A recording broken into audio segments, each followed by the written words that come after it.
ওকে, আচ্ছা। তো জাভাস্ক্রিপ্টের আমাদের অবজেক্ট ওরিয়েন্টেড প্রোগ্রামিং বলতে কি বোঝানো হয় সেটা আগে প্রথমে একটু বোঝার চেষ্টা করি, তারপরে জাভাস্ক্রিপ্টে এই জিনিসগুলো কি করে করা হয় বা না হয় সেটা আসছি।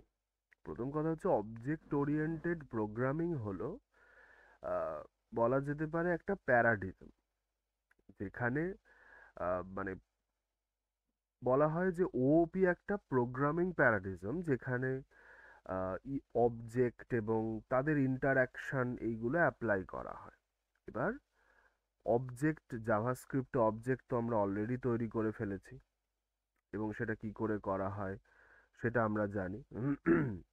অবজেক্ট তৈরি করার যে প্রসিডিওরটা, মানে আমরা যদি দেখি জাভাস্ক্রিপ্টে আমরা অবজেক্ট কি করে তৈরি করতে পারি। সো ফর দ্যাট আমি একটা সিম্পল একটা ফাইল নিচ্ছি, ধরো ইন্ডেক্স ডট জেএস। আমি ইন্ডেক্স ডট জেএস নামের একটা ফাইল নিচ্ছি, এখানে আমি লিখছি জাভা স্ক্রিপ্ট, জাভাস্ক্রিপ্ট অবজেক্ট।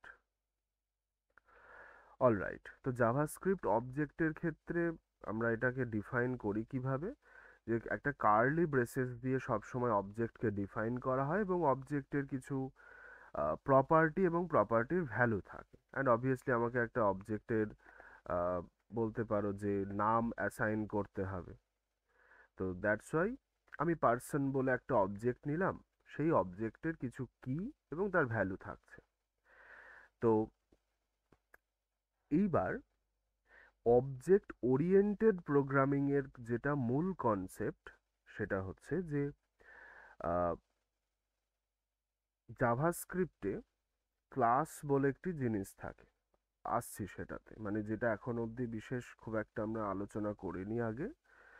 তো ক্লাস যেটা, সেটা কোনো একটা, এই যে অবজেক্ট যেটা, এই যে অবজেক্টটা আমরা তৈরি করেছি, দেখো এই অবজেক্টের এই নেম, এজ, সিটি, এগুলো হচ্ছে পার্সন বলে অবজেক্ট যেটা, সেটার প্রপার্টি।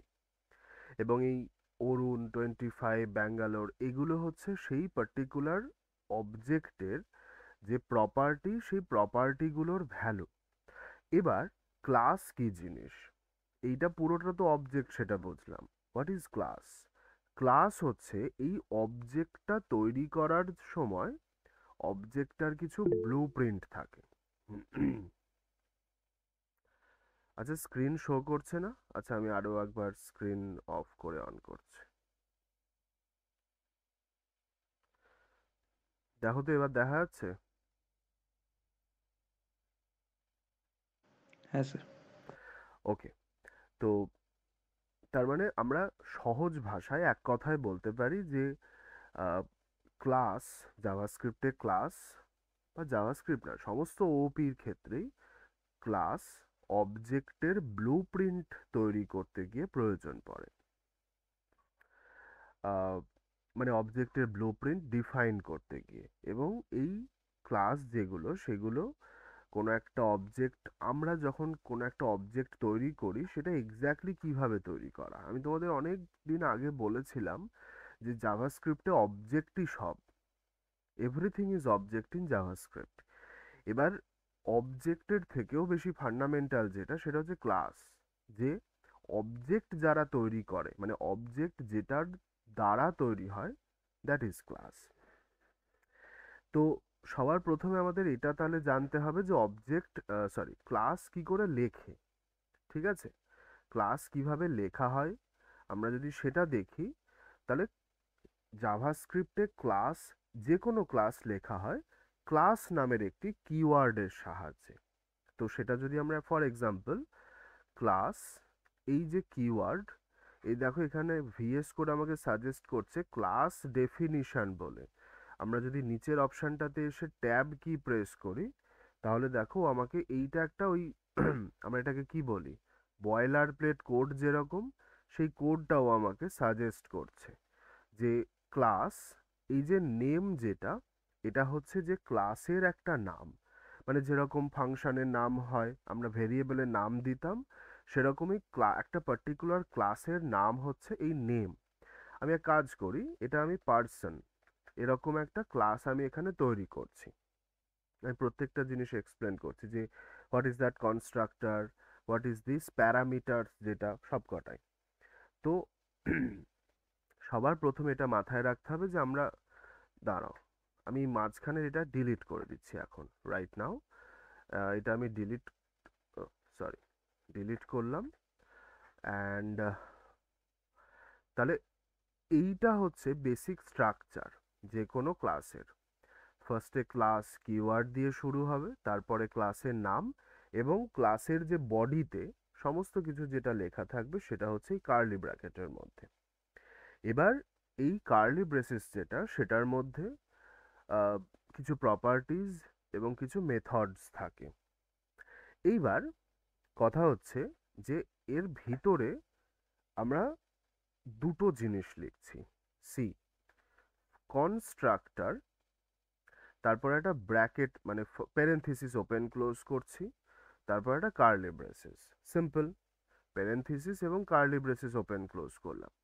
এবার একটা জিনিস তোমরা আমাকে বলো যে এই কনস্ট্রাক্টরটা যে ফরম্যাটে লিখেছি, এই ফরম্যাটটাতে জাভাস্ক্রিপ্টে কি লেখা হয়, কোন ধরনের জিনিস লেখা হয়, শুধু এই পার্টটুকু দেখে আমাকে। ফাংশন। Function, exactly. তো function, so this constructor is a function, এটা একটা মেথড।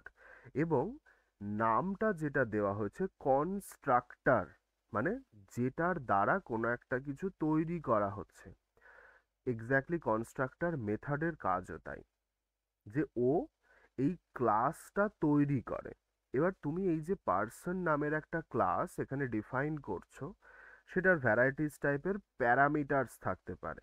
যেরকম আমরা এখানে ধরো একটা মানুষ, তার নাম আমি দিলাম, তার নাম দিতে পারি, তার এজ দিতে পারি, তার ধরো হাইট দিতে পারি, যা খুশি, আরো ভ্যারাইটিস টাইপের প্রপার্টিস থাকবে। এইবার এই যে নেম, এজ, হাইট, এগুলোকে আমাকে কি করতে হবে, এগুলোকে কোনো না কোনোভাবে ডিফাইন করতে হবে। তো এইখানটাতে আমি একটা জিনিস লিখে রাখি, মানে কমেন্ট করছি।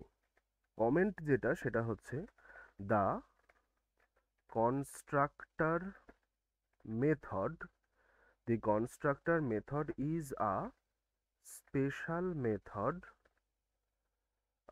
that is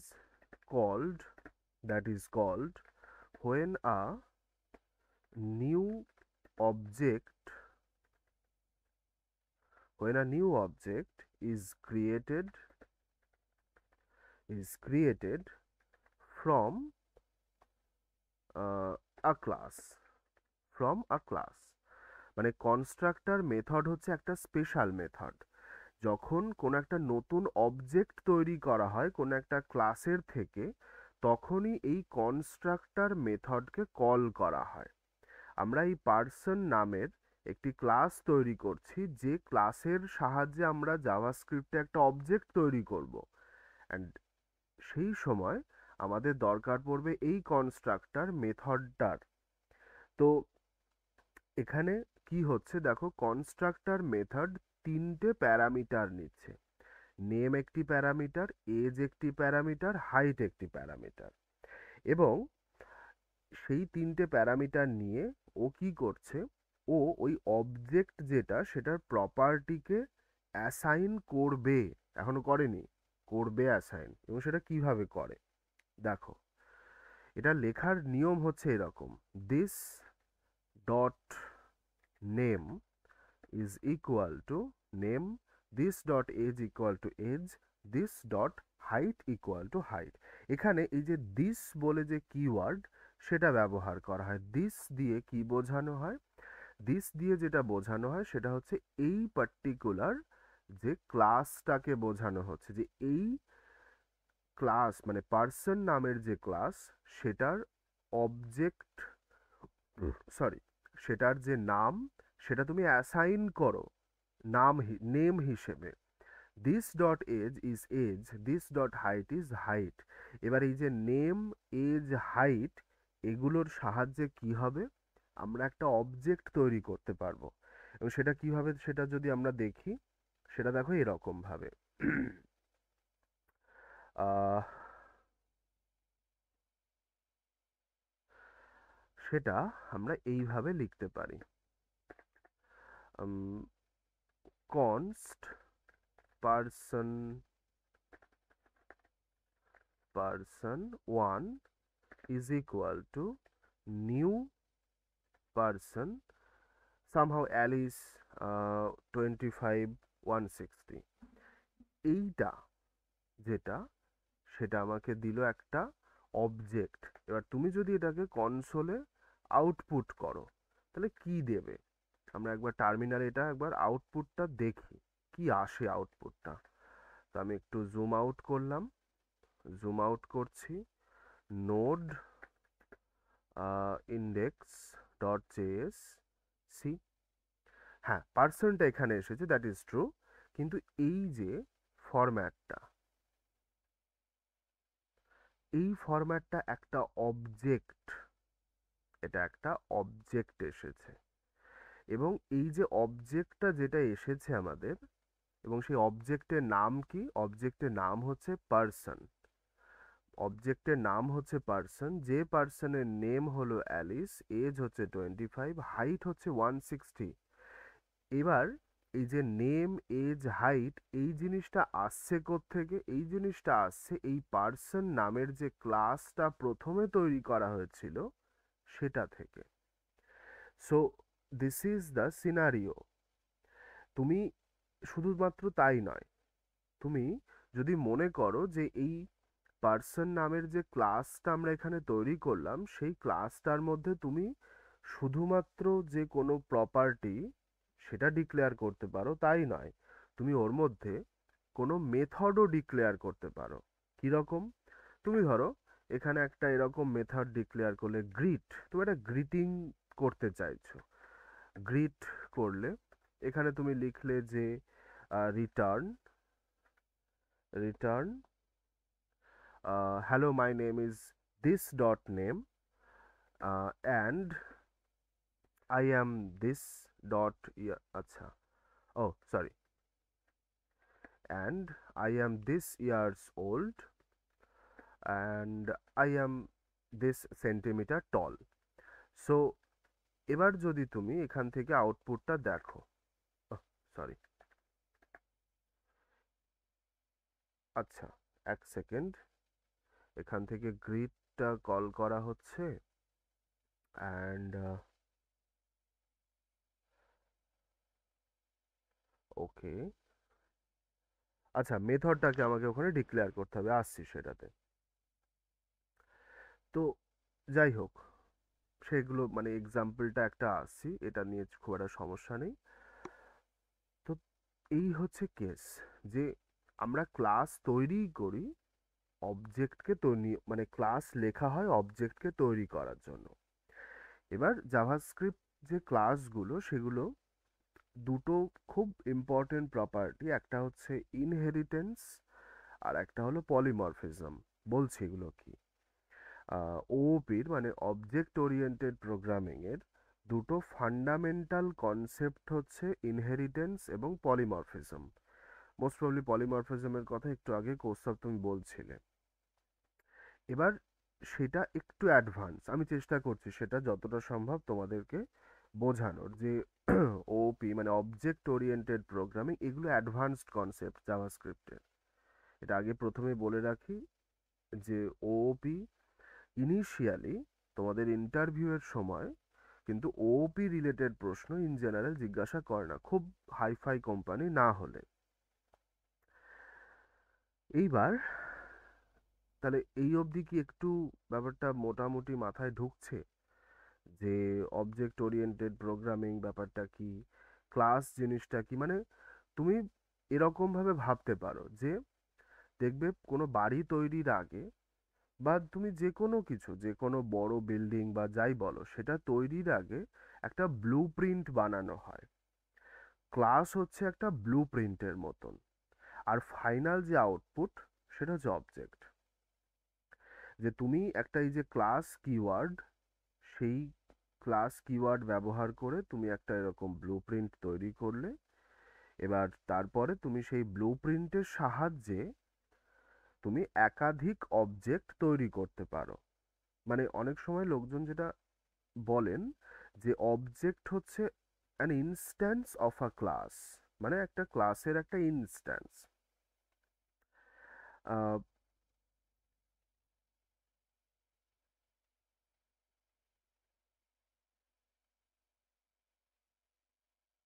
ওকে, এইবার আমরা একটা ক্লাস যেটা ডিজাইন করছি, মানে জাস্ট একটু তো বললাম যে ক্লাস নামের একটা কিওয়ার্ড ব্যবহার করে আমরা এই জিনিসটা তৈরি করার চেষ্টা করি, বাট স্টিল আমরা এখান থেকে একটা জিনিসকে ডিফাইন করতে পারি যে অ্যাকচুয়ালি ক্লাস যেটা সেটা তৈরি করে কি করে লোকজন, মানে what is the fundamental concept for building or for designing a class.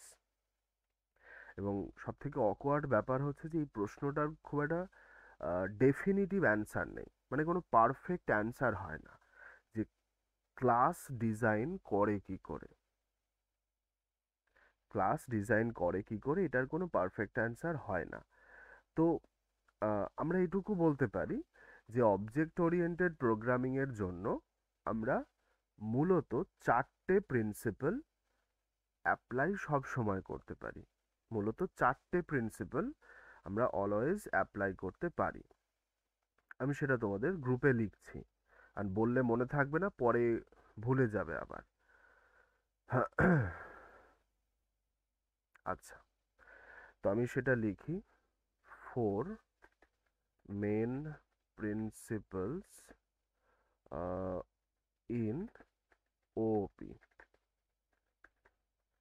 Number 1 হচ্ছে অ্যাবস্ট্রাকশন। Number 2 encapsulation. নাম্বার 3 হচ্ছে ইনহেরিটেন্স। আর নাম্বার 4 হচ্ছে পলিমরফিজম।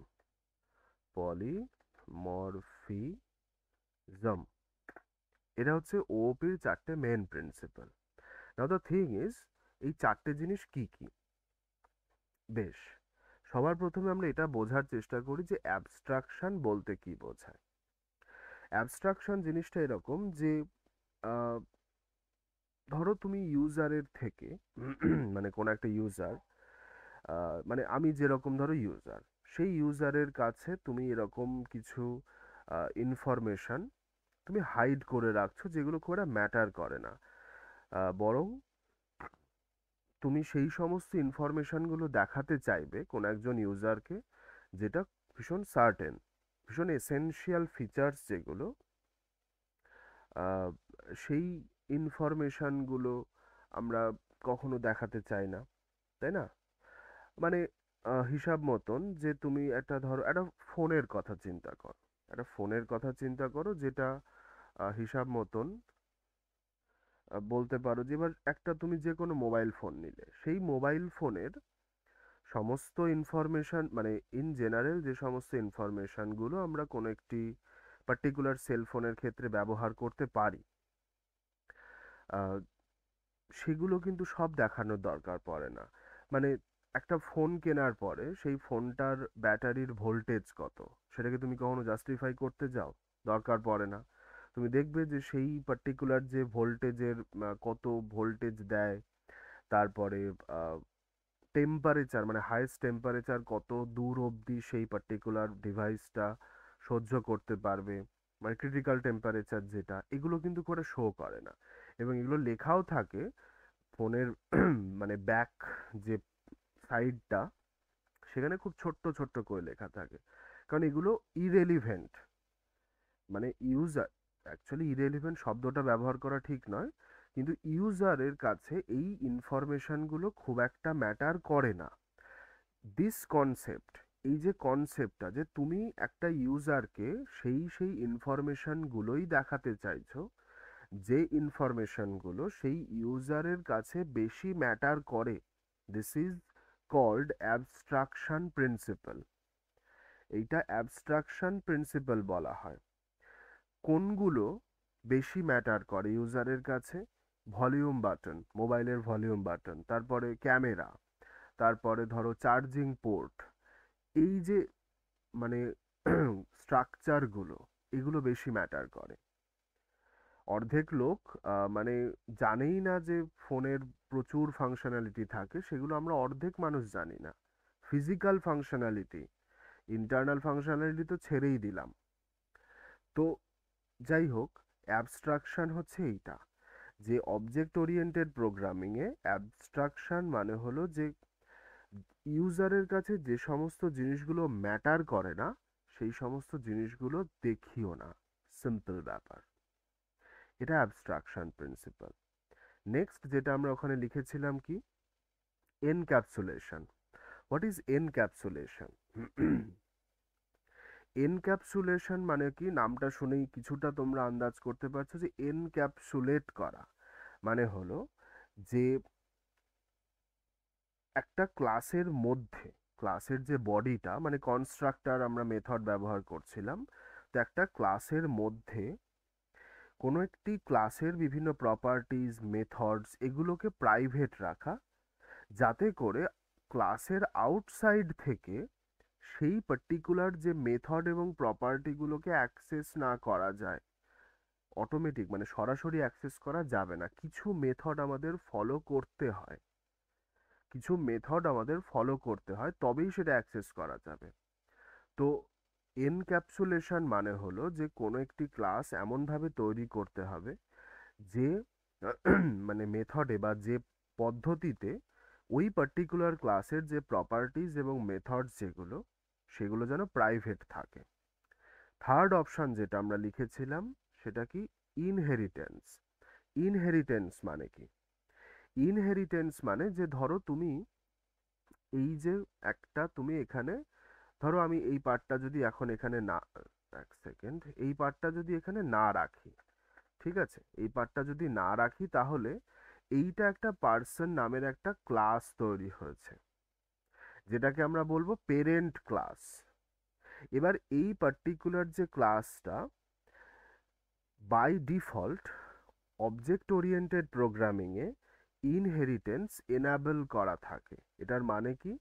এটার মানে হলো যে এই পার্টিকুলার ক্লাসের সমস্ত প্রপার্টি এবং মেথডগুলো তুমি আর একটা অন্য কোনো চাইল্ড ক্লাসের মধ্যে ইন্টিগ্রেট করতে পারো, চাইল্ড ক্লাসের মধ্যে ইন্টিগ্রেট করতে পারো। এবং যাতে করে সুবিধাটা কি হয়, সুবিধাটা হচ্ছে যে আমরা কমন কিছু লজিক এবং মডেল যাই বলো, সেগুলো আমরা রিয়েল ওয়ার্ল্ড এক্সাম্পলের ক্ষেত্রে ব্যবহার করতে পারি। এটা ইনহেরিটেন্স। তো আমরা ইনহেরিটেন্স আরো কিছু মানে এক্সাম্পল দিয়ে ইউজ করব, কখন ইনহেরিটেন্স বন্ধ করতে হয়, কখন ইনহেরিটেন্সকে অ্যালাউ করা যায়, কিভাবে এটা করতে হয়। তো আমরা সেটা দেখবো, আজকেই দেখবো। আর পলিমরফিজম ব্যাপারটা কি? পলিমরফিজম মানে হচ্ছে যে, তোমরা হয়তো শুনে থাকবে পলিমরফিজম শব্দটা, মানে ডিফারেন্ট ফর্মস, যে আহ, একটাই মেথডকে, মানে ধরো তুমি একটা ক্লাস লিখেছো, এই যে এই ক্লাসটা যেটা লেখা আছে, সেই ক্লাসেরই তুমি ধরো ডিফারেন্ট কিছু ফর্ম ক্রিয়েট করলে, ডিফারেন্ট কিছু মেথডস তুমি এখান থেকে ক্রিয়েট করতে পারো। তো সেই পার্টিকুলার মেথডস বা সেই পার্টিকুলার যে সমস্ত ফর্মসগুলো, সেগুলোকে পলিমরফিজম বলে। মানে একটাই ক্লাস, সেটা ভ্যারাইটিস ফর্মে লেখার একটা পসিবিলিটিস থাকে। তো এইটা হচ্ছে পলিমরফিজম। এইবার আমরা ওওপি ডিসকাস করতে পারি। তাহলে ওওপির এই যে চারটে প্রপার্টি বললাম, অ্যাবস্ট্রাকশন, অ্যাবস্ট্রাকশন, এনক্যাপসুলেশন, ইনহেরিটেন্স এবং হচ্ছে polymorphism.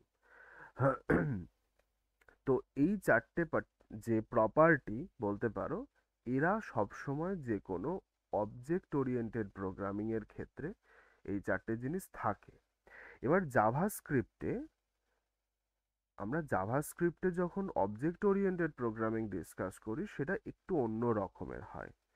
Mainly object oriented programming খুব বেশি পপুলার ছিল একটা সময় পিএইচপিতে, তারপরে সি, সি প্লাস প্লাস, এগুলোর ক্ষেত্রে তো আছেই।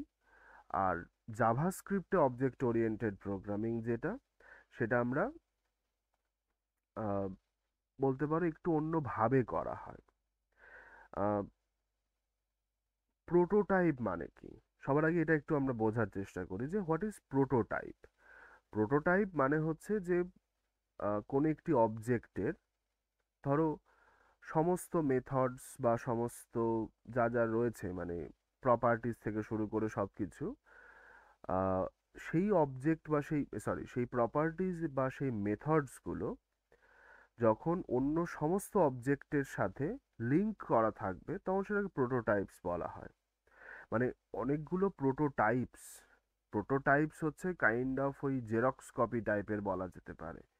প্রোটোটাইপস, সমস্ত প্রোটোটাইপ যেগুলো থাকছে তার মধ্যে যত মেথড রয়েছে সবগুলো সমস্ত অবজেক্টের গুলোর সাথেই লিঙ্কড থাকে। এটাকে প্রোটোটাইপাল ইনহেরিটেন্স বা প্রোটোটাইপাল ডেলিগেশন বলা হয় জাভাস্ক্রিপ্টে। তো এই প্রোটোটাইপাল ইনহেরিটেন্স ব্যাপারটা কি, এটা যদি আমরা আরেকটু ইন ডেপথ দেখার চেষ্টা করি, যে ধরো আমরা একটা অ্যারে, প্রোটোটাইপাল ইনহেরিটেন্স আমরা ইউজ করেছি কিন্তু নামটা জানতাম না। কোথায় ইউজ করেছি এক্ষুনি বললেই তোমরা বুঝতে পারবে। আহ, আমরা অ্যারে মেথড, অ্যারে তো করেছি জাভাস্ক্রিপ্টে। অ্যারের ক্ষেত্রে আমরা বিভিন্ন মেথড করেছি।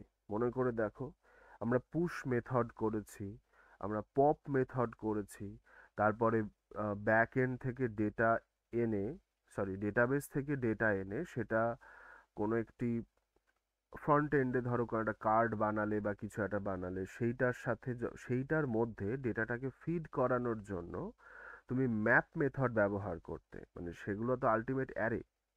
ম্যাপ মেথড অ্যারের ক্ষেত্রে হয়। তো এই যে map method, push method, pop method, এগুলো সবই প্রোটোটাইপাল ইনহেরিটেন্স থেকে আসে। তো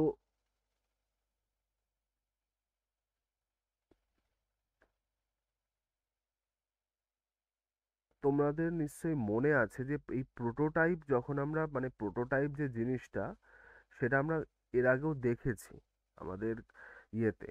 মানে আমি এগুলো খুবই ব্রিফলি বলে যাচ্ছি, তার কারণ হচ্ছে একটা ক্লাসে এগুলো বলা পসিবল না, তো আমি ওই যাতে কোনো রকমের ব্যাপারটা একটু মাথায় ঢোকে। বাট আমি আবারও বলে রাখছি, ইন্টারভিউয়ের জন্য এই জিনিসগুলো খুব একটা এসেনশিয়াল নয়। ইন্টারভিউতে, আচ্ছা, ইন্টারভিউ প্রসঙ্গে একটা জিনিস বলে রাখি, হঠাৎ মনে পড়লো ব্যাপারটা। সেটা হচ্ছে ইন্টারভিউতে তোমাদের প্রশ্নগুলো ইন জেনারেল কীরকম করে সেটা যদি আমি একটু বলি। আমার কাছে রিসেন্টলি, আমি নাম বলছি না সেই কোম্পানির, সেটা উচিতও নয়, I got some questions from my some fellow students, মানে তার কিছু, সে এখন কোম্পানিতে রয়েছে, মানে সে চাকরি নয়, তার কোম্পানিটাই তার নিজের। তো দ্যাটস ওয়াই তার থেকে আমি প্রশ্নটা একটি পেয়েছিলাম, এবং আমি তোমাদের একটা আইডিয়া দিচ্ছি যে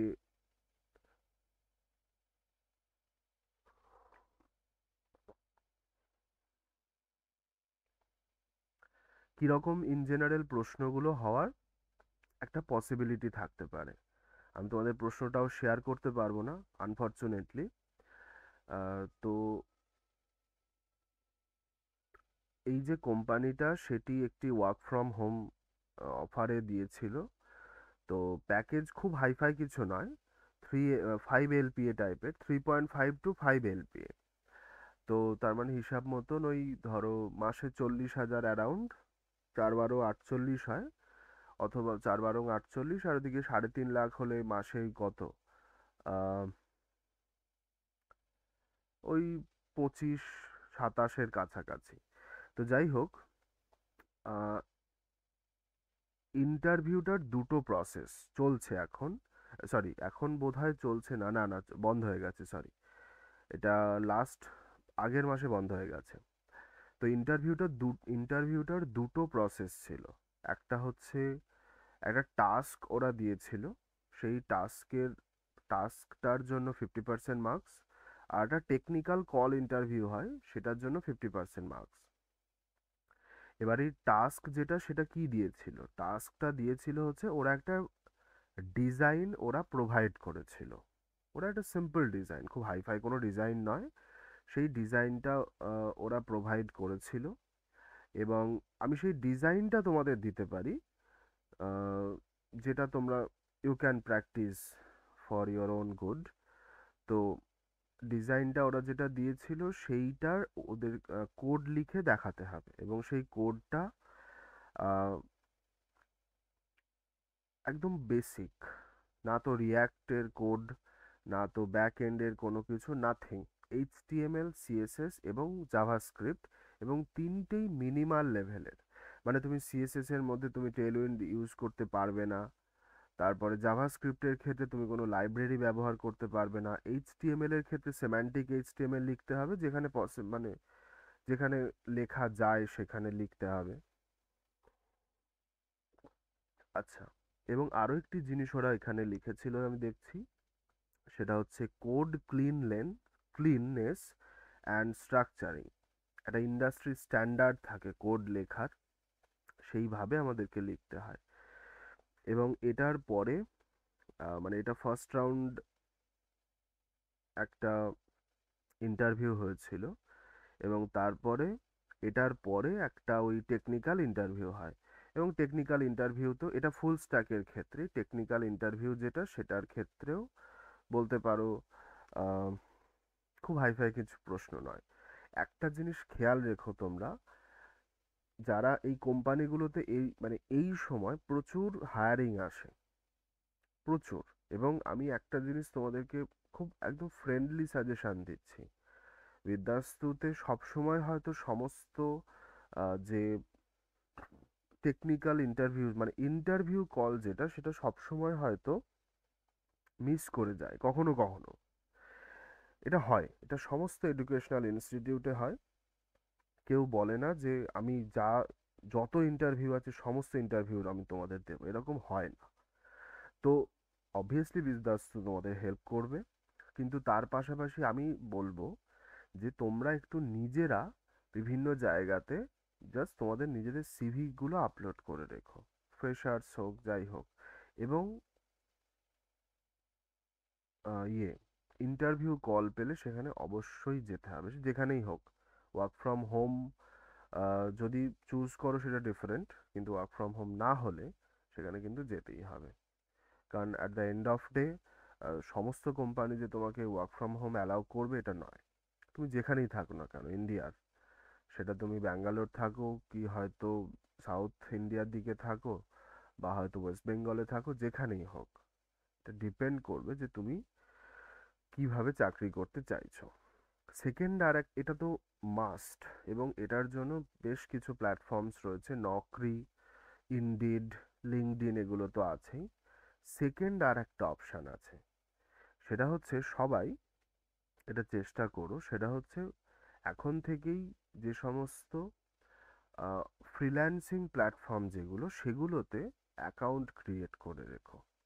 আপওয়ার্ক বা ফাইবার, এই ধরনের যে ফ্রিল্যান্সিং প্ল্যাটফর্মগুলো, সেইটা আমি তোমাদের একটি ইউটিউব চ্যানেলের লিংক এখনই দিয়ে দিচ্ছি।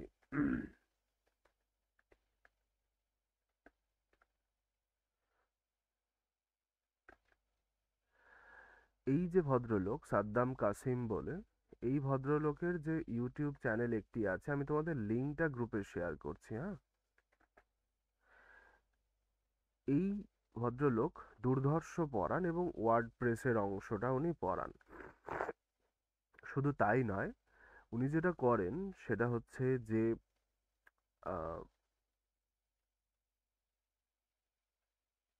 ফ্রিল্যান্সিং রিলেটেড প্রচুর ইনফরমেশন ওনার নিজের চ্যানেলে রয়েছে। তুমি ওয়ার্ডপ্রেসের এই মানে কি বলবো, ইউটিউব যে চ্যানেলটা, তুমি ইউটিউব চ্যানেলে গেলেই এখান থেকে, এখানেই বোধহয় আছে কোথাও একটা ইউটিউব চ্যানেল, এই তো, এই যে। তো এই ইউটিউব চ্যানেল যেটা, সেখানে গেলেই তুমি মোটামুটি এখান থেকে ধরো ভিডিওস বা প্লে লিস্টে যদি যাও, তুমি প্লে লিস্টে গেলেই মোরালেস এই যে দেখো, ফ্রিল্যান্সিং সে ক্লায়েন্ট নাহি মিল রা হ্যায়, আহ, তারপর হচ্ছে এগুলো তো আলাদা ব্যাপার, কিভাবে ফেসবুকে অ্যাড রান করা যায়, ড্রপ শিপিং কি জিনিস, ইমেল মার্কেটিং কিভাবে চলে, তারপরে হচ্ছে এখানে মেনলি ওয়ার্ডপ্রেসের ক্ষেত্রেই। তো আমার ওয়ার্ডপ্রেসের ক্ষেত্রে হোক না, আমি ফ্রিল্যান্সিং প্ল্যাটফর্মগুলো নিয়ে তো আমার কোনো অসুবিধা নেই। তুমি ধরো ফুল প্লে লিস্টটা দেখো, তাহলে দেখো এখানে টোটাল বোধহয় 13টা মতন ভিডিও আছে। হ্যাঁ, তো দ্যাট ইজ ভেরি গুড। হ্যাঁ, এবং খুব একটা কিন্তু যেরকম ধরো এইটা আপওয়ার্ক জব ইনভিটেশন, সেটা 1 মাস আগে উনি আপলোড করেছেন। 8 freelancing secrets successful freelancers use daily, earn with Upwork 30,000 per week. তো এগুলো obviously catchy headline, but actually লোকটা জেনুইন আমি যেটা দেখেছি। কারণ আমি ওনার এই সাইটে এই যে এসিও টুলস যেটা, আমি এসিও টুল যেটা, এবার এইগুলো বেশ ভালো কিছু টুল উনি নিজে এগুলো তৈরি করেছিলেন। তো যেরকম প্ল্যাগ চেকের ক্ষেত্রে meta tag generator, keyword positioning চেকারের জন্য, তারপরে সাইট ম্যাপ কি করে জেনারেট করা হয়, তারপরে পেজ স্পিড কি করে চেক করতে হয়, ডিএনএস রেকর্ড কি করে চেক করার দরকার পড়ে। So that is good. এবং এসিও টুল বাডি.com যেটা, সেটা হচ্ছে অ্যাকচুয়ালি সেপারেট একটা সাইট যেটা ওনার নিজেরই ক্রিয়েট করা। তো এই চ্যানেলটা একটু দেখতে হবে, মানে অবভিয়াসলি শিখতেও হবে, তার পাশাপাশি একটু এদিক ওদিক জিনিসগুলো ফ্রিল্যান্সিং যারা করতে চাইছে তারা অবশ্যই এই ইউটিউবের যে আমি লিঙ্কটা দিলাম, এর যে প্লে লিস্টটা সেটা মাস্ট। আমি লিঙ্কটাও তোমাদের শেয়ার করে দিচ্ছি।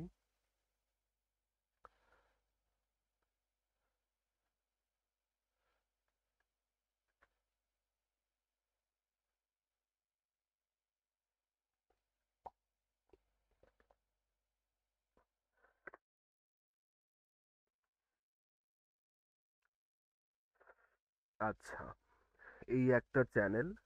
আচ্ছা, প্রোগ্রামিং এর জন্য আর কে কোন চ্যানেল ফলো করো আমাকে একটু ব্রিফলি বলো তো,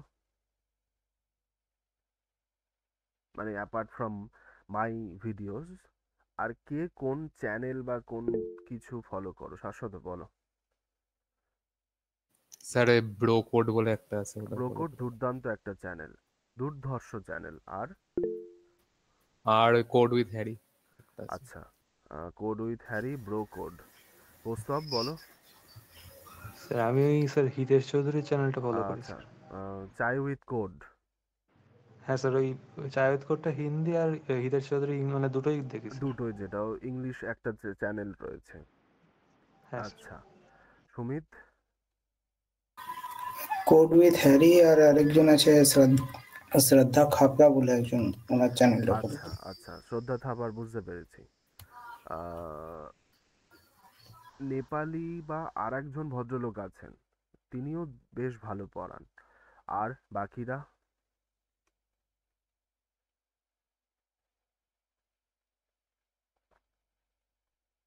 আর স্যার বাকিদের এই কি শ্রদ্ধা খবর? স্যার শ্রদ্ধা কাপড়া থাপা টেকনিক্যাল দুটো দেখি। আচ্ছা, শ্রদ্ধ আর টেলিউস্কো বলে একটা আছে, ওটা পাইথনের জন্য দেখতাম আমি।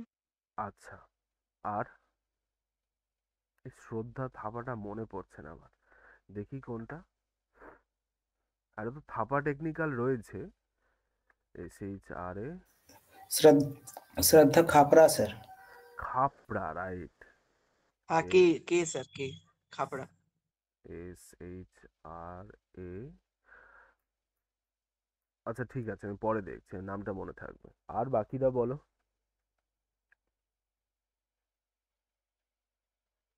আচ্ছা, জাভাস্ক্রিপ্ট মাস্টারি কেউ দেখো? এই আপনার স্যার ওটা কলেজ একটা বেশ ভালো, অমিত স্যার যেটা আপনি বললেন। বলেছিলেন ওই জাভাস্ক্রিপ্ট আপনা মাস্টার। কলেজটাই স্যার শ্রদ্ধা খাপড়ার ওটাই। রাইট, ঠিক। ওর আমার ভদ্রমহিলার নামটা মাথায় আসছিল না।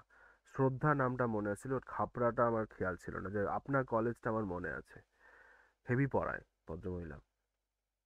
জাভাস্ক্রিপ্ট মাস্টারির কথা আমি একবার বলেছিলাম, তো please go through his channel, অ্যাড্রিয়ানের চ্যানেল যেটা জেএস মাস্টারি .pro। তো জেএস মাস্টারির যে ইউটিউব চ্যানেল যেটা, সেখানে যাও, জাস্ট গিয়ে কাজটা কি, সিম্পল কাজ হচ্ছে গিয়ে সেখানে প্রচুর প্রজেক্ট করেছে, মানে প্রচুর প্রজেক্ট করেছে। ভদ্রলোক, এবং প্রজেক্টগুলো তোমরা জাস্ট এখান থেকে, আমি আমি অন ক্যামেরা বলছি, এখান থেকে প্রজেক্টগুলো জাস্ট ইউটিউব থেকে ভিডিও দেখো, দেখে সেগুলোই দেখে দেখে সেই কোডগুলো লেখা, মানে প্রজেক্টগুলো করো। কিচ্ছু যায় আসে না কে কোথায় কোড কপি করছে, তুমি জাস্ট কোডটা কপি পেস্ট করে নিজের সিস্টেমে নিয়ে তুমি গিটহাবে বসালে, বসিয়ে রেজিউমে আপলোড করে দিলে কোনো লাভ নেই কিন্তু। প্রপারলি, যেরকম ধরো এখানে বেশ কয়েকদিন আগে গুগল ড্রাইভের ক্লোন করার একটা ভিডিও ছাড়া হয়েছিল, যেটা 3 উইকের মধ্যে 346K ভিউ। তো এটা একটা, আমি মানে জাস্ট দেখছিলাম, তারপরে গিটহাবের যে কোর্সটা সেটা আমি দেখা শুরু করেছিলাম, বাট টাইম পাচ্ছি না সেই জন্য। আহ, এরকম বেশ কিছু, যেরকম রিয়াক্ট জেএস এর ড্যাশবোর্ডটা আমি পুরো কোর্সটা দেখেছিলাম, দুর্ধর্ষ পড়ায় ভদ্রলোক। এবং আমি এত ইনডেপথ পড়াতে, স্পেসিফিকলি বিভিন্ন নেক্সট জেএস অ্যাড্রিয়ানের থেকে বেস্ট এখন অবধি ইউটিউবে কেউ পড়ায়নি। এবং রিসেন্টলি জেএস মাস্টারিতে নেক্সট জেএস এর একটা কোর্সও লঞ্চ হয়েছে।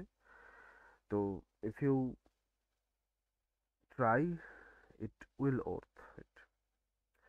যাই হোক, জেএস মাস্টারি, আমি চ্যানেলগুলো আমার যেগুলো জানা সেগুলো আমি এক এক করে দিয়ে দিচ্ছি। প্রথম কথা হচ্ছে জেএস মাস্টারি। আচ্ছা, সব থেকে বেস্ট হয়, আমি এই লিঙ্কটা তোমাদের গ্রুপে দিয়ে দিই, jsmastery.pro।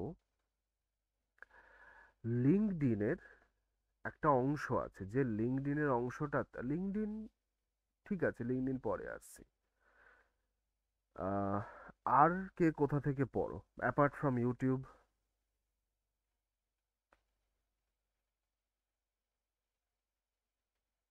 স্যার মাঝে মাঝে ওই মিডিয়ামের কিছু ব্লগ বা মানে যে টপিকের সমস্যা ভালো হয়েছে কথা সার্চ কোর্স, করি। মিডিয়ামের কোনো লিঙ্ক তোমাদের মানে তোমাদের নিজস্ব সিস্টেম থেকে খুলছে? হ্যাঁ স্যার, আমার তো খুলছে স্যার। আমি মানে যত মিডিয়ামের কোনো রিসেন্টলি কোনো কিছু দেখো, আমি রিসেন্টলি এটা 2-3 দিন থেকে মিডিয়ামের কোনো লিঙ্ক খুলছে না আমার সিস্টেমে। স্যার আমার তো আজকে সকালেও মানে পড়ছিলাম, খুললো তো আজকে সকালেও দেখছিলাম যখন। কি জানি কি কেসটা হয়েছে। যাই হোক, তার মানে মিডিয়াম। আচ্ছা, আর স্যার আর একটা যে মানে দুটো তিনটে মানে দেখি, মানে ওই একটা মিডিয়াম থেকে দেখি, একটা ফ্রিকোড ক্যাম্পের যে হুম হুম আর্টিকেল হুম গুলো হুম থাকে। এক্স্যাক্টলি। আর একটা স্যার ওই dev.io বলে মনে হয় ডেভ আর ডট একটা আইও, আছে স্যার। যেটা রাইট, ডেভ হ্যাঁ স্যার, ডট ওটা টু দেখি। খুব সম্ভবত, আইও না টু, এবার দেখে নিই just. Dev dot to most probably, হ্যাঁ। ডেভ ডট আইও কি আরেকটা আছে? থাকতে পারে স্যার আর না কি। না স্যার, এইটাই মনে হয় dev.2টাই, এটাই ডেভ ডট এটাই। টু, হ্যাঁ। স্যার ডেভ আমি ডট ওই টু টিটা এইটা। মিস করে গেছি স্যার। না না, ঠিক আছে, সে হতেই পারে। ডেভ ডট টু, আচ্ছা। আর একটা রয়েছে রিসেন্টলি, আমি নামটা ভুলে যাচ্ছি। Sir hash node. Hash node, exactly. Hash নোডের, হ্যাশ নোড একটা হেভি মানে ব্লগিং প্ল্যাটফর্ম। মানে আমার তো সেরা লাগছিল হ্যাশ নোডের জিনিসগুলো দেখতে।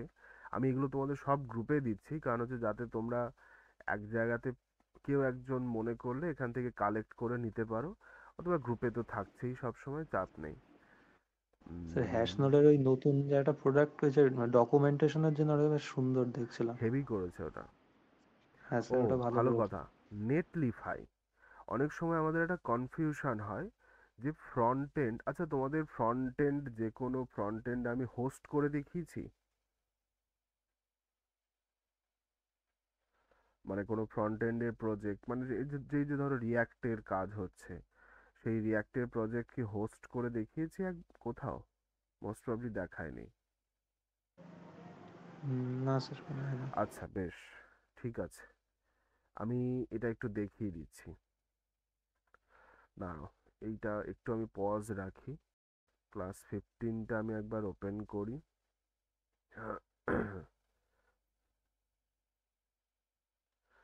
আচ্ছা, আমি একবার ফ্রন্ট এন্ডে আসি।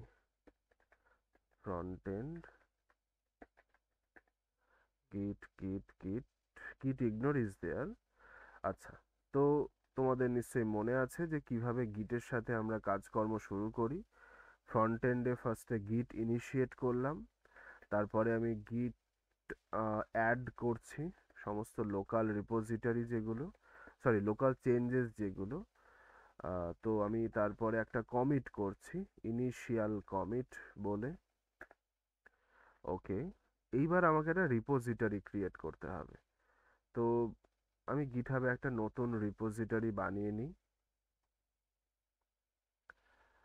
নিউ দিলাম, এখানে ধরো বিদ্যাস্তু, তোমাদের বোধহয় batch 5 most probably, batch 4, sorry batch 4।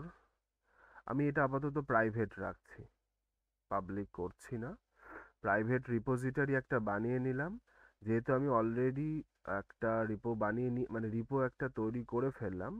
আমি একটা এক্সিস্টিং গিট রিপোজিটর সেটা এখানে পুশ করব, git remote add origin, git branch capital M main, then হচ্ছে গিট পুশ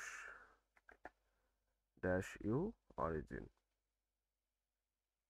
অলরাইট, তো আমি রিফ্রেশ করছি একবার। বেশ, তাহলে আমার এইটা এখানে এসে গেছে। এবার আমি ভার্সেলে আসি। ভার্সেল হচ্ছে নেক্সট জেএস এর নিজস্ব একটি কোম্পানি, সেটা তোমরা অবশ্যই এতদিনে হয়তো জেনে ফেলেছো। তো যেখানে ফ্রিতে কিছু প্রজেক্ট হোস্ট করা যায় হবি প্রজেক্ট হিসেবে। তো আমি এখান থেকে অ্যাড নিউতে গেলাম, বা কেউ যদি ভার্সেলে ফার্স্ট টাইম যদি ভার্সেল ইউজ করো, তাহলে ভার্সেলে একটি অ্যাকাউন্ট ক্রিয়েট করলে, করার পরে এখান থেকে এই ইনিশিয়াল যে সেটআপসগুলো থাকলো সেটা করে অ্যাড নিউতে ক্লিক করলাম। এখানে আমি প্রজেক্টে ক্লিক করছি, ইম্পোর্ট গিট রিপোজিটরি, দেখো এক্ষুনি জাস্ট নাও বলে দেখাচ্ছি। ইম্পোর্টে ক্লিক করছি আমি, আপাতত বিদ্যাস্তু ব্যাচ 4, আমি কোনো কিছু চেঞ্জ করছি না। ডিপ্লয়তে ক্লিক করলাম, তো এটা ডিপ্লয় হতে একটু টাইম লাগে, তো সেই টাইমটাতে ও ডিপ্লয়মেন্টটা হয়ে যাক।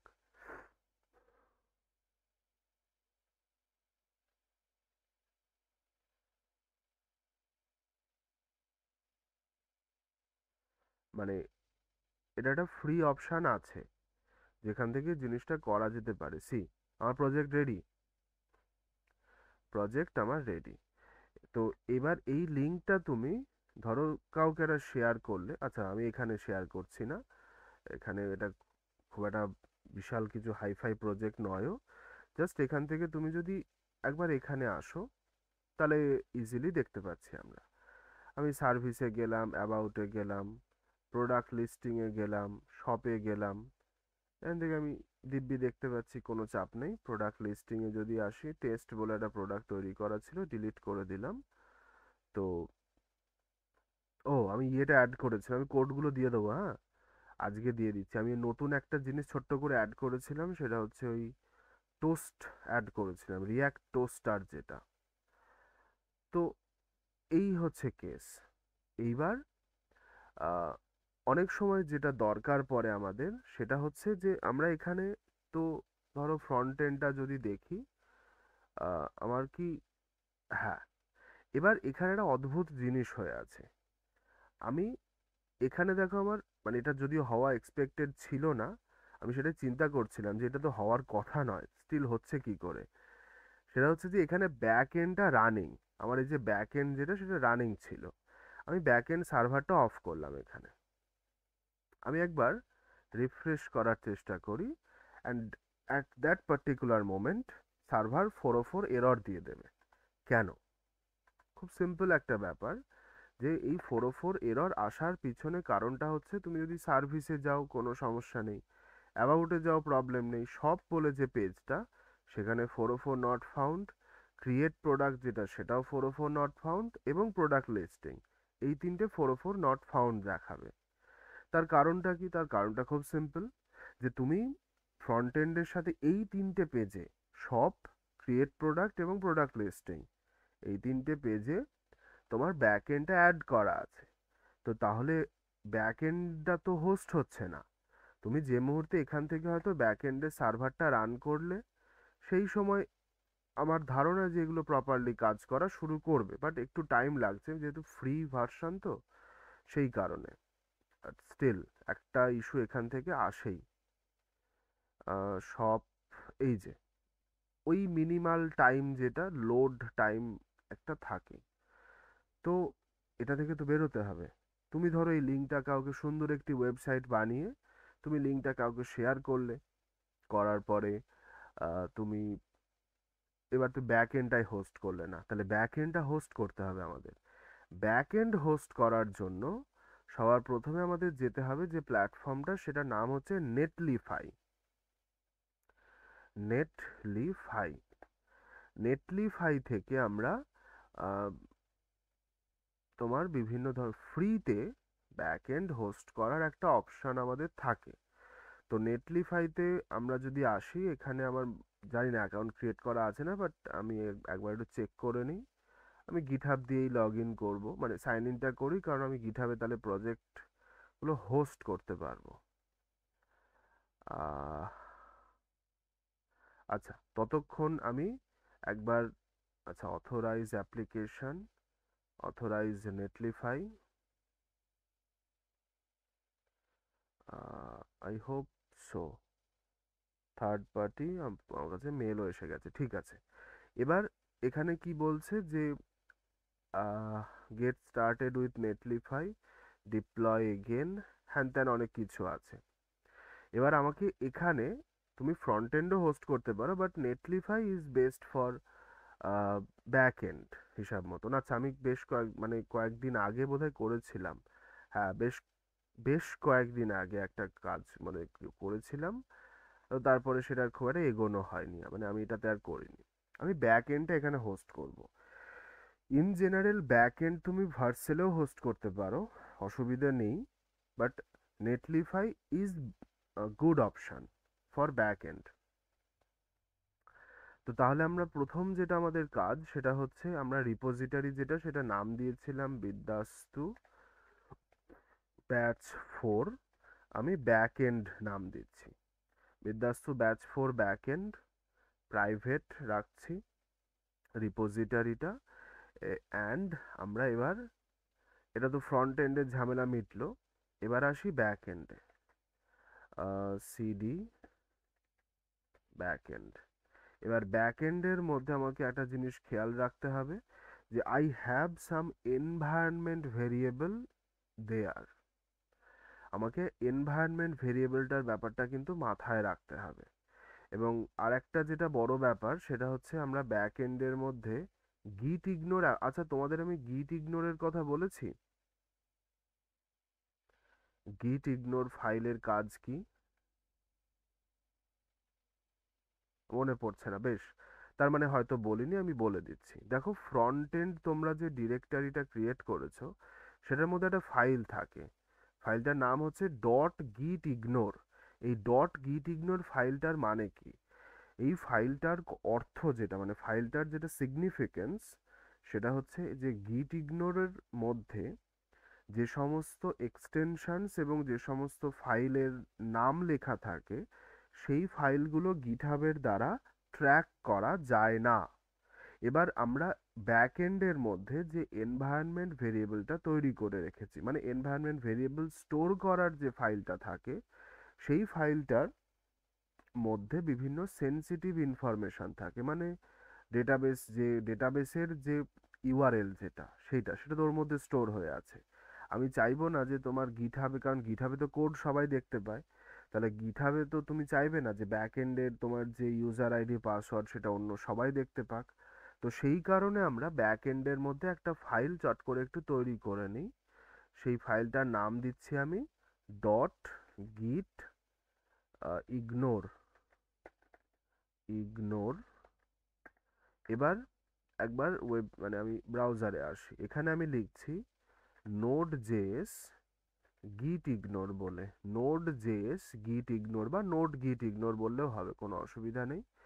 নোড গিট ইগনোরে গেলে আমরা এখানে একটা লম্বা একটা ফাইল দেখতে পাচ্ছি। আমি এই ফাইলের সমস্ত কন্টেন্টটা কপি করলাম, এখানে আসি, পেস্ট করলাম। এবার এখানে দেখো এই যে 76 নাম্বার লাইনে লেখা আছে .env, মানে এটার অর্থ হচ্ছে যে এই ফাইলটা গিটহাব দিয়ে ট্র্যাক করা হবে না। এবার জিনিসটা খেয়াল করো, আমি যে মুহূর্তে ব্যাক এন্ডের মধ্যে একটা গিট রিপোজিটরি ক্রিয়েট করব, খেয়াল করে দেখবে যে এই .env যেটা, সেটার ওপাসিটিটা কমে যাবে। গিট init করি, সি নোড মডিউলস এবং .env এই দুটো, বাকিগুলো সব এরকম গ্রিন হয়ে গেছে, বাট এই দুটো হয়নি, এই দুটো হবে না, ওই দুটো আপলোড হবে না গিটহাবে। তো গিট ইনিশিয়েট করলাম, তারপরে আমি গিট অ্যাড করছি, আমি একটা কমিট করছি, ইনিশিয়াল কমিট করলাম, তারপরে আমি ব্যাকএন্ডের যে বাকি কমান্ড যেগুলো সেগুলো এক এক করে অ্যাপ্লাই করছি। একবারে অ্যাপ্লাই করি,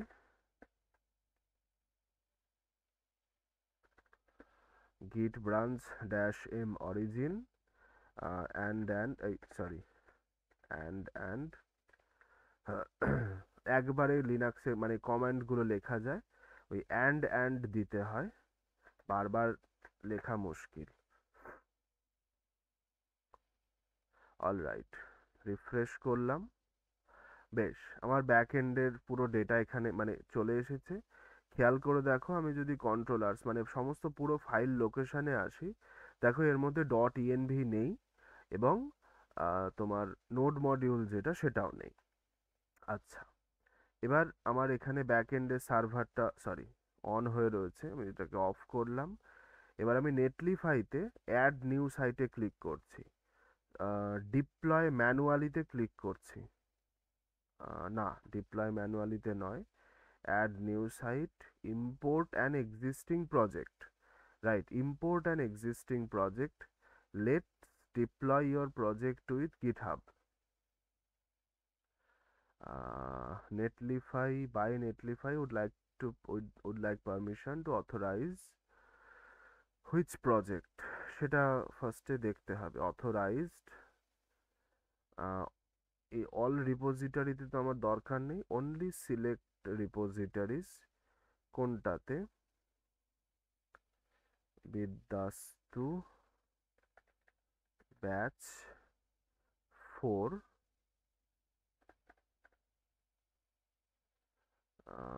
বিদ্যাস্তু ব্যাচ 4 ব্যাকএন্ড, এটাতে আমি ইনস্টল করব।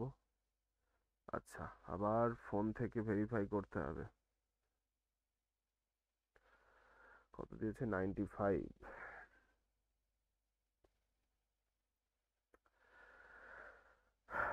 আচ্ছা, তো yes, JavaScript configure site and deploy. আচ্ছা, টিম এইটাই, সাইট নেম আমি দিচ্ছি বিদ্যাস্তু B4 backend, check availability, site name is available, build settings, main, base directory, runs your build command, এটা সেম এটাই রাখছি। বিল্ড কমান্ড যেটা সেটা npm রান বিল্ড, এই যে অ্যাড এনভায়রনমেন্ট ভেরিয়েবল। এবার .env তে আসি, MongoDB URL হচ্ছে আমার ভেরিয়েবলের নামটা, আর এইটা হচ্ছে আমার URL যেটা সেইটা ছিল।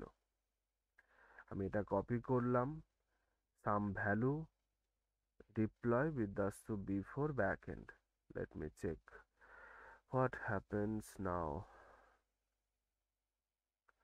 Site deploy in progress. All right, দেখা যাক কি আসে।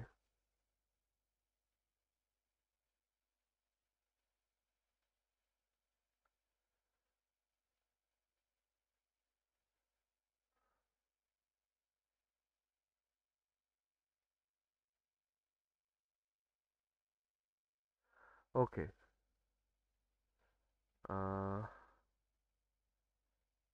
looks like you have followed a broken link or entered a URL that doesn't exist on our site. আচ্ছা, রিফ্রেশ করা যাক।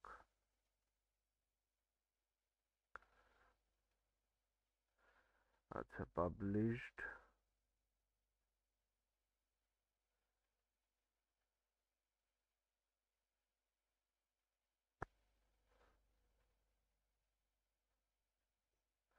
আচ্ছা, পেজ নট ফাউন্ড আসছে কেন? 1 মিনিট, আমি একটু ব্যাক এন্ডটা চেক করি। ব্যাক এন্ডের সার্ভার যেটা, সেটা অ্যাপ ডট লিসেন, হ্যাঁ না, এখানে তো হ্যালো ওয়ার্ল্ড আসার কথা।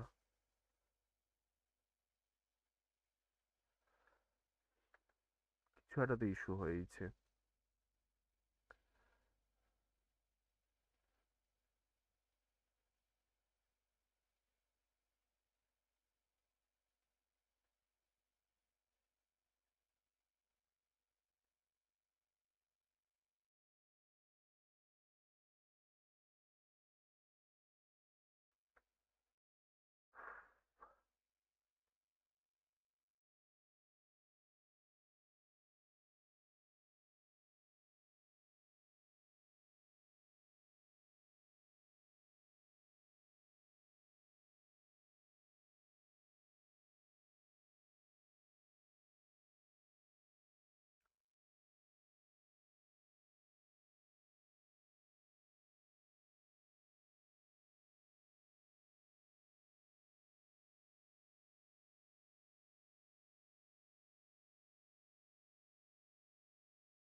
আচ্ছা, আমি ভার্সেলেও সেম কাজটা করতে পারি।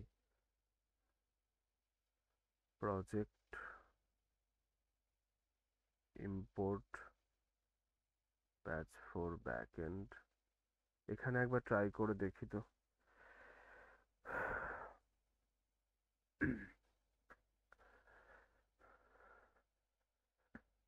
404 not found, continue to dashboard। আচ্ছা, স্টোরেজ, সরি, প্রজেক্টে গেলাম, এটা তো ভিজিট করলে ইউজেজে আসছে। ডিপ্লয়মেন্ট, সেটিংস, সেটিংসে আমি এখান থেকে যেটা করতে পারছি, এনভায়রনমেন্টাল ভেরিয়েবল। আচ্ছা, এখানে আমি এনভায়রনমেন্ট ভেরিয়েবলটা বসাবো। মঙ্গোডিবি ইউআরএল নাম দেওয়া হয়েছিল, অ্যান্ড এটা হচ্ছে ভেরিয়েবলটার value. Save,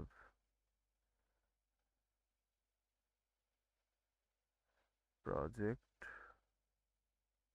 instant roll back.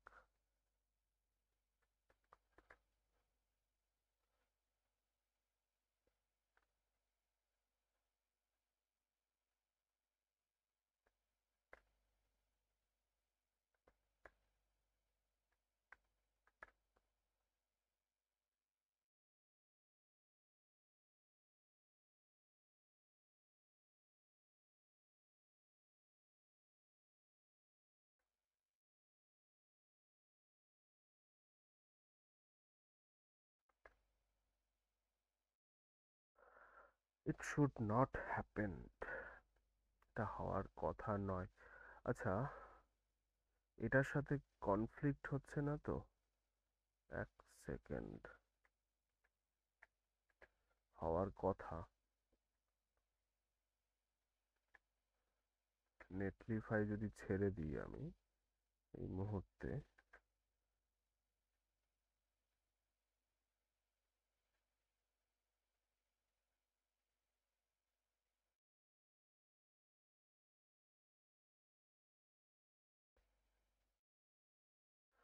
আচ্ছা, এটা আমি অফ মানে ছাড়লাম। এটা ব্যাক এন্ড সেটিংস, ডিলিট,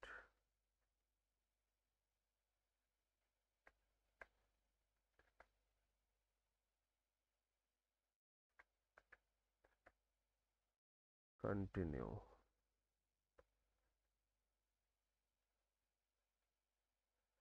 ও আচ্ছা,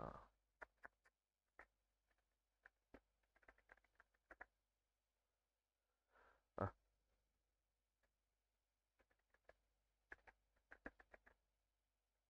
আচ্ছা, বিল্ড স্ক্রিপ্ট এটাতে অ্যাড করা নেই, তাই তো? ঠিক আছে, তার মানে এটা নিয়ে চাপ নেই। আমি যদি এটার রেন্ডারে যদি দেখি,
আচ্ছা, ইয়োর সার্ভিস ইজ লাইভ, এই যে আমার এই জায়গাটা লাইভ দেখাচ্ছে। তো আমার ব্যাক এন্ডটা এখন এখানে কপি করছি আমি। Let me check. Yes, thank God যে এই যে হ্যালো ওয়ার্ল্ডটা এসেছে। মানে হ্যালো ওয়ার্ল্ড মানে আমরা মনে করে দেখো সার্ভার যেটা ক্রিয়েট করেছিলাম সেখানে এই যে রুট ডাইরেক্টরিতে গেলে হ্যালো ওয়ার্ল্ড আসবে।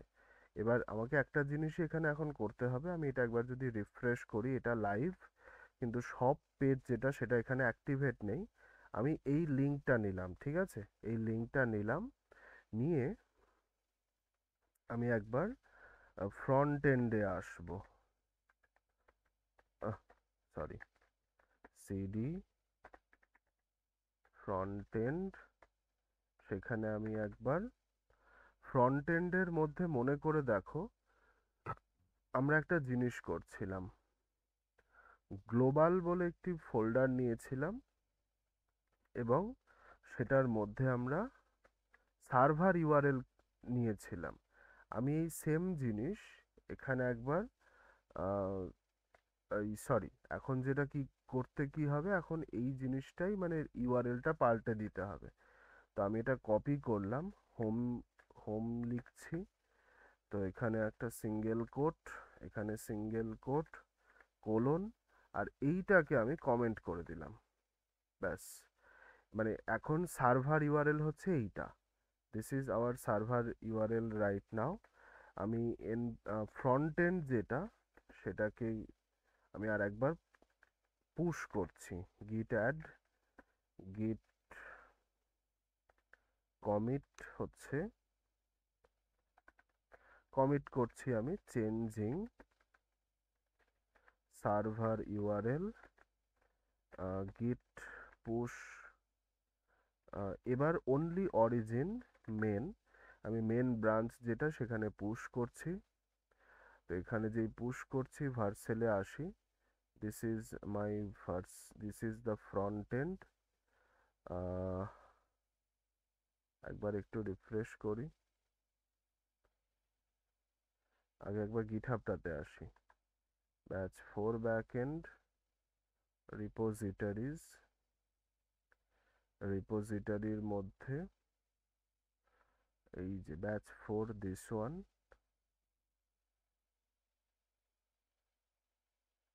Changing server URL is live নাও। তো আমার এটাও ঠিকঠাক। ফ্রন্ট এন্ড ডেভেলপমেন্ট একবার রিফ্রেশ করে নিচ্ছি, সব পেজে আসি, শপিং, এক সেকেন্ড, ফ্রি ভার্সন বলে কি এররটা থ্রো করছে?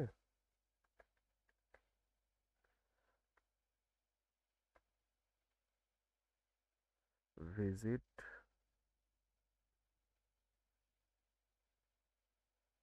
ফ্রন্ট এন্ড ডেভেলপমেন্ট শপ,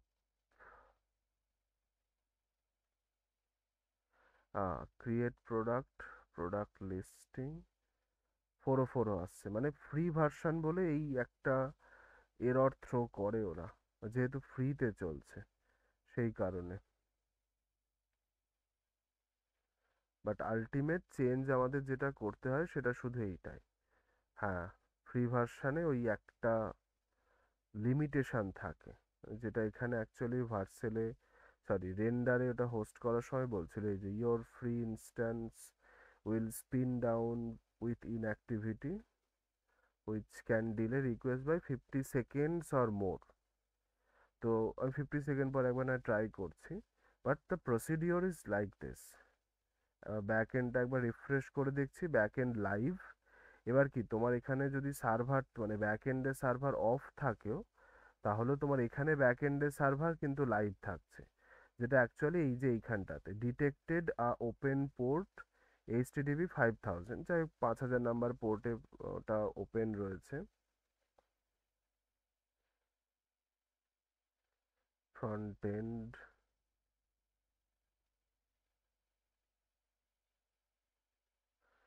আচ্ছা, প্রাইভেট উইন্ডো, ও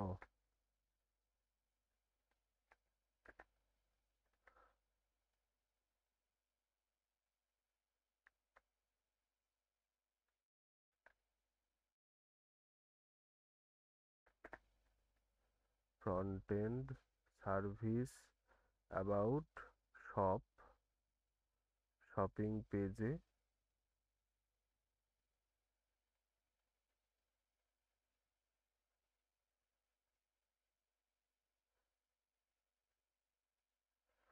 কিছু একটা কোড ডিলে হচ্ছে। যাকে তো the system is like this, যে ইনিশিয়ালি এই ফ্যাক্টরটাকে এই ফরম্যাটে চেঞ্জ করতে হয়, সার্ভার ইউআরএলটা আমরা জাস্ট পাল্টে দিলাম। আহ,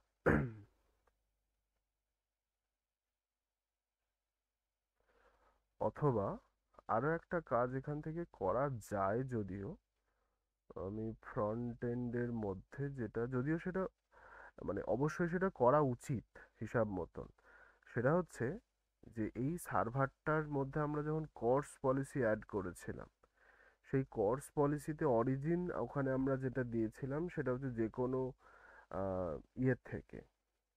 আচ্ছা, তো এই জায়গাটাতে যার জন্য উচিত যেটা, যে কোনো এন্ড পয়েন্ট থেকেই ওর কাছে রিকোয়েস্ট পাঠানো যেতে পারে, সেইভাবেই ওটা ব্যবস্থা করা ছিল।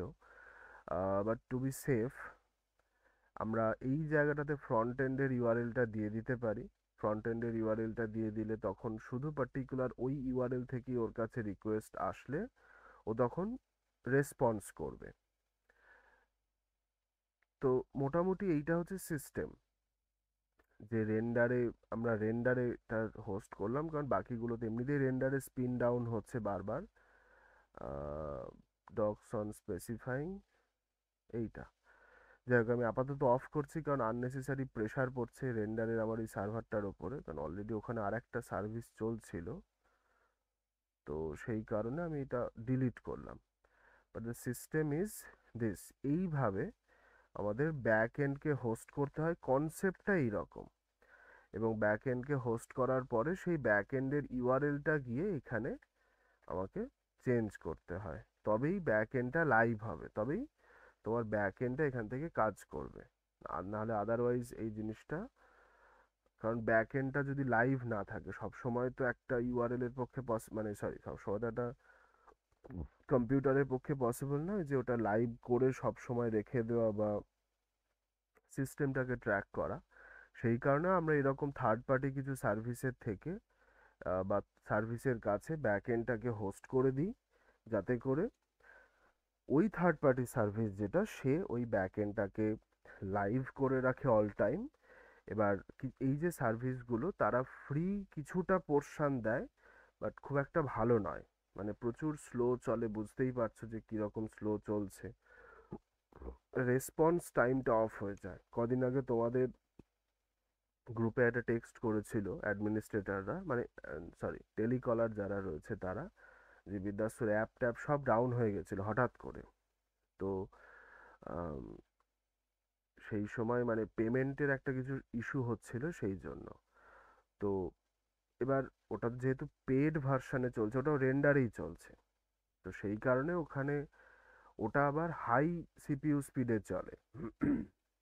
তো পেমেন্ট ক্লিয়ার করার সাথে সাথেই মানে জাস্ট তার 3-4 মিনিটের মধ্যেই back end, front end, admin panel, everything সব কিছু লাইভ হয়ে গেছিলো। তো রেন্ডারের পেড ভার্সন যেটা, সেটা বেশ ভালো। আর ভার্সেলও তাই, ভার্সেলের সব থেকে ভালো হয় নেক্সট জেএস এর অ্যাপ্লিকেশনগুলো বানানোর ক্ষেত্রে। এইটা আচ্ছা,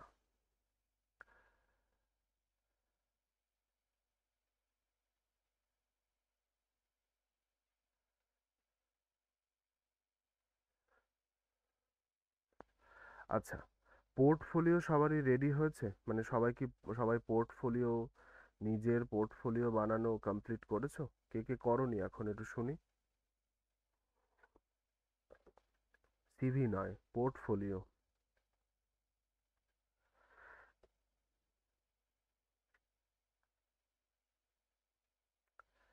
আচ্ছা, যদি না করে থাকো ইমিডিয়েটলি এই কাজটা শুরু করো, as soon as possible.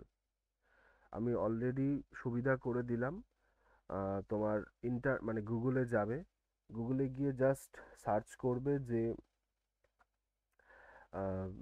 Portfolio website বলে, যে কোনো একটা ডিজাইন ওখান থেকে পিক আপ করো, তো ডিজাইন নিয়ে যেরকম ডিজাইন তোমাদের মনে হবে সেরকম ডিজাইন তোমরা ওখান থেকে ক্রিয়েট করো। খুব হাইফাই মানে খুব একবারে সাংঘাতিক লেভেলের ডিজাইন করতে যেও না, কারণ সেটাতে প্রচুর টাইম ওয়েস্ট হবে। Focus on the basic things right now, যে জাভাস্ক্রিপ্টের বেসিক ফর্মুলেশনসগুলো কিভাবে কাজ করে, বা হয়তো আমি অ্যারের বিভিন্ন অপারেশন যেগুলো সেগুলো কিভাবে করতে পারবো। তারপরে ধরো ব্যাক এন্ডের ছোট ছোট লজিক্যাল কিছু হয়তো প্রোগ্রামস তুমি এখান থেকে ক্রিয়েট করলে, ছোটোখাটো ক্রাড অপারেশন। আমাকে নেক্সট দিন তো অরিজিতের ক্লাস আছেই, বাট নেক্সট দিনই তো ওয়ার্ডপ্রেস রিলেটেড কিছু না, চেষ্টা করো আমাকে একটা জিনিস একটু করে দেখানোর। সেটা যদি তোমার কি বলে হোস্ট যদি নাও করতে পারো, আমাকে স্ক্রিন রেকর্ড করে দেখিও। সেটা হচ্ছে একটা সিম্পল বেসিক ক্রাড অপারেশন, মানে ক্রিয়েট, রিড, আপডেট, ডিলিট। একটা অ্যাডমিন প্যানেলের মতন একটি জিনিস, যেখান থেকে তোমার মাল্টিপল পেজও বানাতে হবে না, তুমি দুটো করে ডেটা নিয়ে কাজ করতে পারো। তো সেই ডেটাগুলো তুমি নেওয়ার পরে ডেটাগুলোকে তুমি ডেটা ক্রিয়েট করা, ডেটাকে রিড করা, আপডেট করা এবং ডিলিট করা, এই 4টে অপারেশন। এইগুলোই জিজ্ঞাসা করে। কোনো কোম্পানি প্রচুর হাইফাই জিনিস জিজ্ঞেস করে না, এবং তোমার বেসিক কতটা ক্লিয়ার আছে ওরা জাস্ট সেটা দেখে। তো রাইট নাও তোমরা যা যা শিখলে জাভাস্ক্রিপ্টে, এইচটিএমএল এ, সিএসএস এ সব মিলিয়ে, এবং অ্যাডভান্স যে কনসেপ্টটা মানে ওওপির আমি শুরু করছিলাম, বাট এই জিনিসগুলো আমার বলার দরকার ছিল, তো সেই জন্য আমি ওওপিটা স্টপ করলাম। তখন খেয়াল রেখো, আলটিমেট তোমার প্রিপারেশন কিন্তু ডিপেন্ড করছে ওই জিনিসটার উপরে।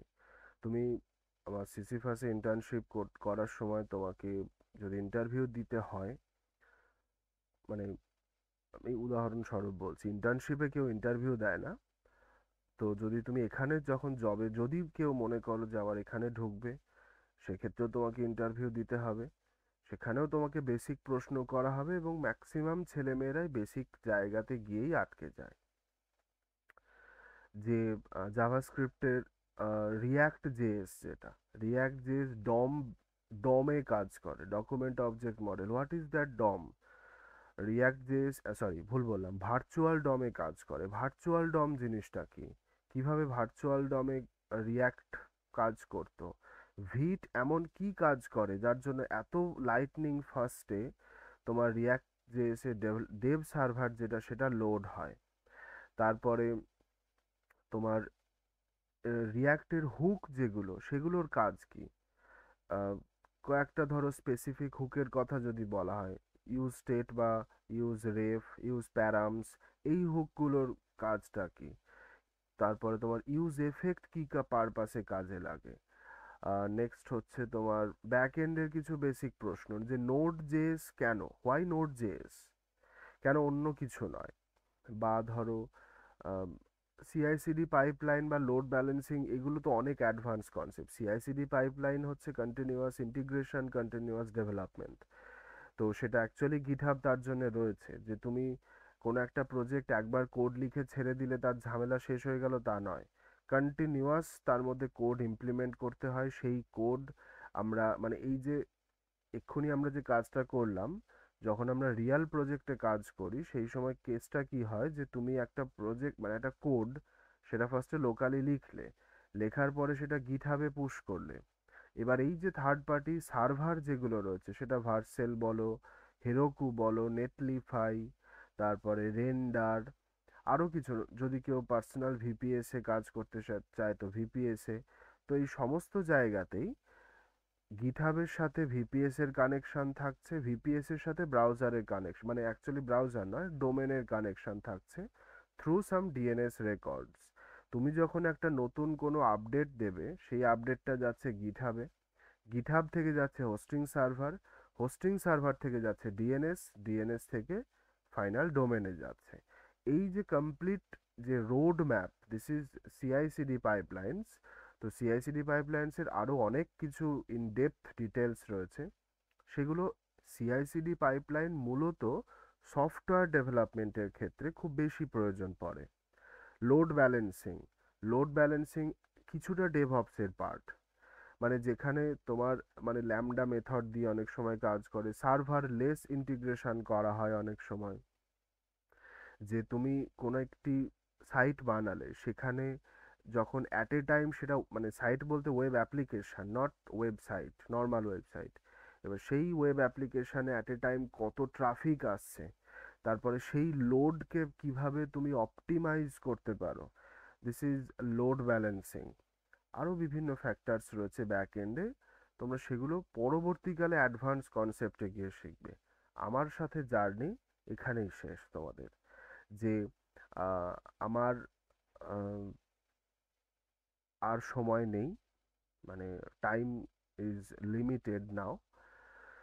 তো এরপরে তোমাদের আমি ডেফিনেটলি হেল্প করব যতটা পসিবল তোমাদের কিছু সমস্যা হলে।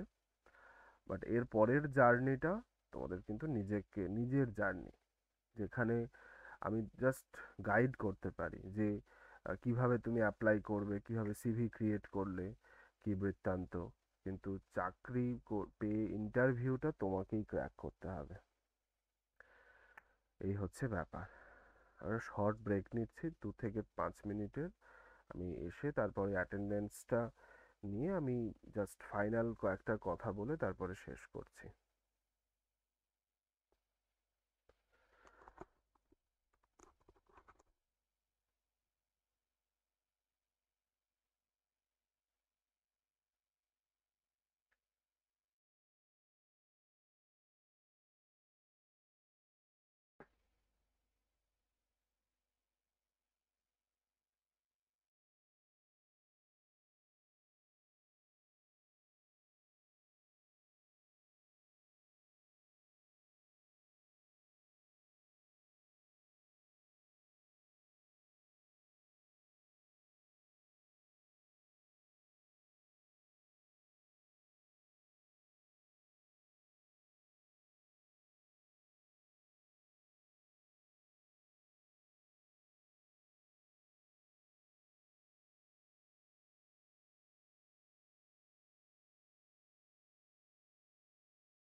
আচ্ছা, আর বোধহয় কেউ নেই। স্টিল একবার চেক করে নিই আমি।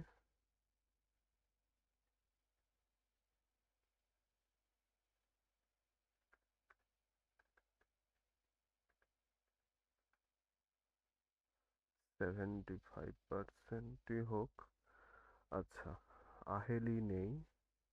এটাকে রবি শঙ্কর হাজরা অ্যাবসেন্ট। সুকান্ত অধিকারী, সুকান্ত বোধহয় আমার টেক্সট করেছিল আজকে, থাকবে না বলে নাকি? না, সুকান্ত কি আছে? না, সুকান্ত অ্যাবসেন্ট। আচ্ছা আচ্ছা, রানা আজকে অ্যাবসেন্ট। অরিন্দম সেনগুপ্ত, অরিন্দম ছিল না? হ্যাঁ, অরিন্দম, এটা মিস করে গেছি। সৌম্য, আজকে সৌম্য নেই, অ্যাবসেন্ট। ঠিক আছে,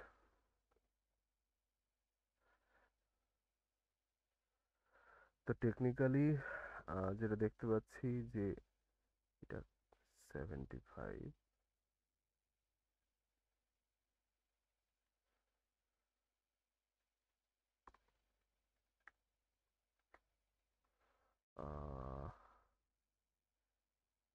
এগুলো আমার মনে হয় ঠিক হয়ে যাবে পরে, চাপ নেই।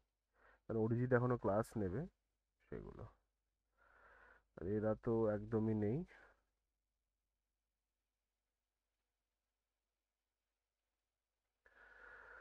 অলরাইট, আচ্ছা। তো যে ব্যাপারটা অ্যাকচুয়ালি বলছিলাম সেটা হচ্ছে যে সবার প্রথম কাজ হলো তোমাদের আগামী দিন আমাকে একটা ক্রাড অপারেশনস করে দেখাবে, একদম বেসিক লেভেলের, খুব হাইফাই লেভেলের কিছু নয়।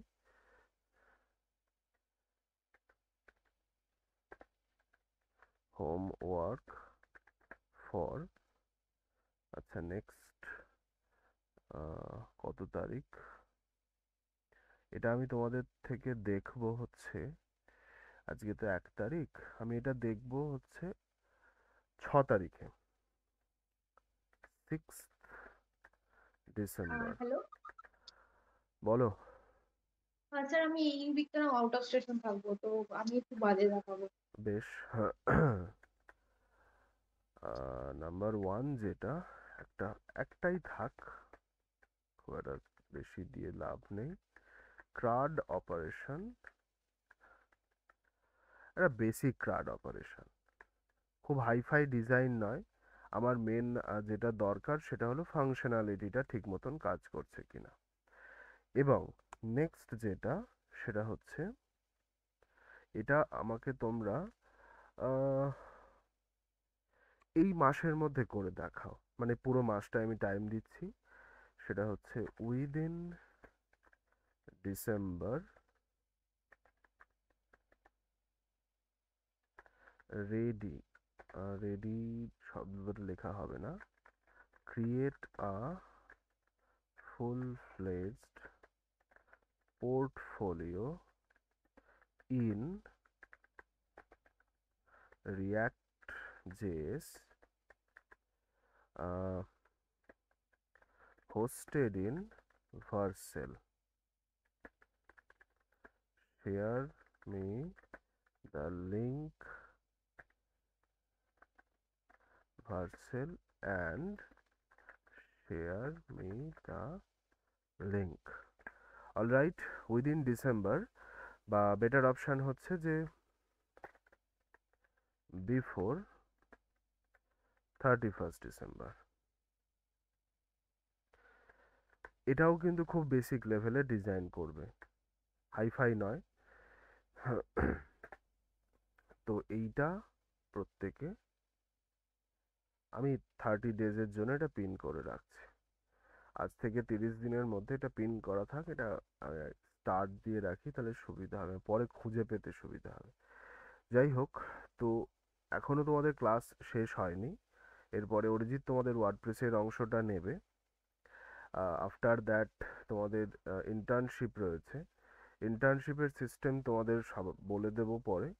আর যখন তোমরা পুরো কোর্স কমপ্লিট হয়ে যাবে, তোমাদের পরীক্ষা হয়ে যাবে, অরিজিতের কোর্স যেদিন শেষ হবে তার 10 দিনের তার ম্যাক্সিমাম 10 দিনের মাথায় তোমাদের এক্সাম হবে।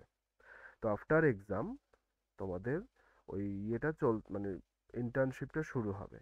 এবং এবং ঠিক যে মোমেন্টে তোমরা তোমাদের পোর্টফোলিওটা রেডি করে ফেলবে, তার পর থেকেই তোমরা এই যে বিভিন্ন জব পোর্টালগুলো রয়েছে সেখানে অ্যাপ্লিকেশনটা শুরু করো। কারণ ওরা ওই একটা পোর্টফোলিও বা সিভি এরকম ধরনের কিছু একটা চায়।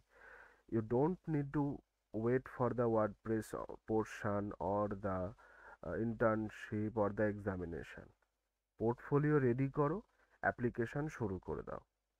তো সেই সময় যখন যা দরকার পড়বে আমি আছি তার জন্য। যে কোনো হেল্প লাগলে আমাকে জানিও।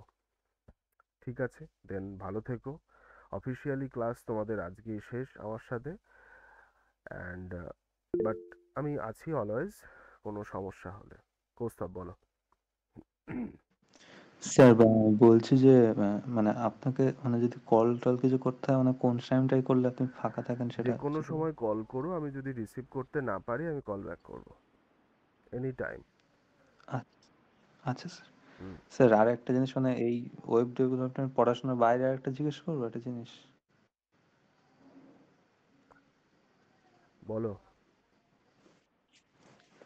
স্যার বলছি ওয়েব ডেভের বাইরে একটা জিনিস জিজ্ঞেস করছি স্যার। বলো বলো, শুনছি, বলো। হ্যাঁ, হ্যাঁ স্যার, সেটা সেটা হচ্ছে স্যার মানে এক মানে